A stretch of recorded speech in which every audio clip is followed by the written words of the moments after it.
May balita na naman ako sa inyo mga kabayan. Ito ay tungkol sa pinaplano na dito sa Seoul. Dito sa Seoul. Pinaplano dito sa Seoul na mag-hire sila ng mga bus driver. Kaya gusto nilang mag-hire ng foreign bus driver ay nagkulang na nga. Kulang sila daw ng 600 na bus driver. At ang mahirap nga nito, syempre, yung ibang naka-duty na bus driver na Koreano, pag natapos na yung oras nila, ay mag-i-extend pa sila. Yun yung iniisip ng dito sa Seoul. Kasi mahirap na, hindi na maganda yung kondisyon sa pagtatrabaho kapag sumobra na sa oras. At karamihan kasi dito ng mga bus driver, napansin ko lang, sa loob ng 7 years ko dito sa South Korea, puro halos matatanda na yung mga driver dito. Mga edad 50 to 60. Bibihira ka lang makakita dito ng driver, na bus driver, taxi driver, na edad 40 pababa ang edad. Wala na halos ako makitang ganyan. At ang gusto talaga nila na idagdag dun sa pagkukulang ng mga bus driver dito sa Seoul, ibang lahi. At ang sabi nga sa balita, yung may visa na nandito sa South Korea, dito na South Korea, kung ikaw ay foreign worker na may visa ka na H2 o H4, hindi ko alam kung anong klaseng visa yung H2, H4 na yan, pwede na nilang i-hire para idagdag doon sa kulang na mga bus driver dito sa South Korea. At ang isa pang sabi sa balita, parang magandang balita to doon sa mga factory worker na nandito sa South Korea o kaya yung mga gusto palang mag-apply dito, yung mga papunta pa lang na Pinoy dito, yung E9 visa ay pinag-aaralan din nila na i-hire na bus driver. Parang yung dati sa caregiver na pinag-aralan nila kung kukuha sila ng caregiver sa Pilipinas. At ito nga ay pinag-iisipan nila kung mag-hire sila ng E9 visa. Ang E9 visa kasi ito ay dun sa mga factory worker. At magandang trabaho kapag yung naging bus driver dito sa South Korea, mga dayuhan, kasi maganda talaga yung sistema nila dito. Pagdating sa trapiko, pagdating sa sweldo, hindi katulad sa Pilipinas na kumbaga ay boundary at mga nag-aagawan sa pasahero, naghahabulan sa kalsada. Dito walang ganun. Ang magpapasweldo sa inyo ay yung bus company na may-ari ng bus na dinadrive mo, at monthly siguro ang sweldo nun. At yung isa pang ang dahilan dito, kaya siguro yung mga Koreano ay hindi nagkaka-interest na mag-apply ng yung ibang Koreano na bata pa, hindi nagkaka-interest na mag-apply ng bus driver dito sa Seoul, kasi nga parang naliliitan sila sa sweldo. At syempre, ikaw nga naman kumbaga skilled ka na driver, tapos ang sweldo mo lang nasa minimum lang, parang hindi ginaganahan yung iba na mag-apply na bus driver. Siyempre, kumbaga skilled ka naman, siyempre kailangan may dagdag. Kaya nga karamihang mga bus driver dito sa South Korea ay matatanda na.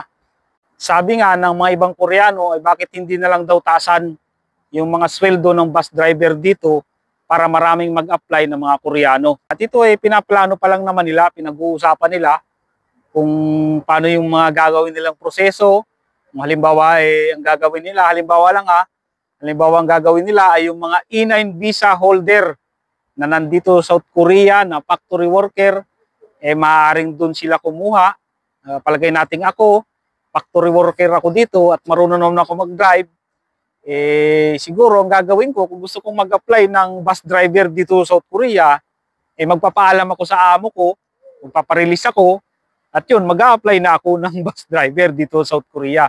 Ano lang yun, kung imahinasyon ko yun, kung sakaling ganun yung mangyari, o kaya naman, katulad nung sa caregiver, ang ginawa nila, magpapa-exam sila, papa-skill test, siyempre medical, at bukod yung exam ng katulad ng sa bus driver, bukod yung exam ng katulad sa caregiver, at bukod yung exam ng tungkol sa factory worker. Yun kumbaga ano lang ko to, naisip ko lang tong idea na to at hindi ko sinasabi na mag-hire na sila, no? Pinag-uusapan pa lang dito sa Seoul kung paano yung gagawin nila para makapag-hire sila ng foreign bus driver.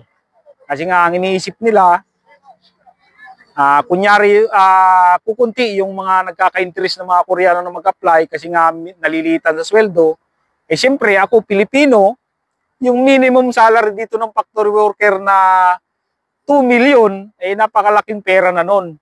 Eh siyempre 2 million won, ibig sabihin yan ay nasa 86,000 pesos. Sa pera natin, malaki na yan. Kung sakaling ma-hire ka na bus driver dito sa South Korea, at wala naman silang sinasabi kung saang bansa sila kukuha. Hindi ko sinasabi na sa Pilipinas kukuha. Pinag-uusapan pa nila, pinag-aaralan pa nila kung saang bansa. Maraming bansa yung pinagkukuhanan nila ng foreign worker, ng mga factory worker, ng construction worker, shipbuilding. Maraming bansa yan, hindi lang sa Pilipinas. Maganda to pag yung natuloy ang pinaplano nila na pagkuha ng dayuhang bus driver dito sa Seoul. Magandang trabaho to. At para ka na ring namamasyal, may malilibot mo tong lugar ng Seoul. Sa bagay, yung mga bus naman dito, may kanya-kanyang destinasyon yan eh. May kita nyo dun sa mga bus stop, yung mga ruta, kasi may mga number yan eh. Kunyari ang bus number na idadrive ko ay 567, ganyan, may kanyang ruta lang yan kung hanggang saan ka lang. Kung binata ka naman at naging bus driver ka nga dito sa South Korea, malamang makapangasawa ka ng Koreana, Iba kasi yung level ng trabaho pag bus driver eh. Sabi nga sa Pilipinas, pag sinabing driver, sweet lover. Panoorin nyo na lang tong video na to. At kung may kulang ako doon sa mga sinabi ko, mapapanood nyo lang dyan. The Seoul Metropolitan Government announced on Monday that it wants to hire foreigners to drive local buses. This comes as the city struggles to cope with the chronic manpower shortage in the bus industry. Last month, the city government asked the Office for Government Policy Coordination to expand the E9 visa program to include the transportation sector and to extend the employment period for E9 visa holders from 3 to 5 years. Buses that serve neighborhoods, called Maal buses, operate on short routes within a given community to connect residents to central locations and major facilities in the area. They are an integral part of the local transportation system. However, with the rise of labor shortages following COVID, bus companies are struggling to find drivers these days. 이제 기사님들이 부족하다 보니까 현재 계시는 기사님들이 더 많은 일을 하게 되고 어떤 피로도나 근무 강도나 이런 게 이제 악화될 수밖에 없는. While it is possible for foreigners to work as bus drivers with H2 or F4 visas, the F4 visas are issued only for foreign nationals of Korean descent or married immigrants, which limits on the number of people who can be hired. Due to this, the city government said it wants to hire E9 visa holders as well. The Seoul Bus Labor Union argued that the real reason for labor shortage is because neighborhood bus drivers are only paid 60% of what bus drivers on conventional lines receive, and stressed that the solution to the problem should be increasing wages for drivers, not hiring foreign workers. The Labour Ministry, meanwhile, has clarified that it has not yet decided whether to implement this measure for certain bus lines, but added it is carefully reviewing the proposal to include E9 visa holders in the country's transportation sector. Dito yung tambayan ng ibang matatanda, tapos mag-exercise.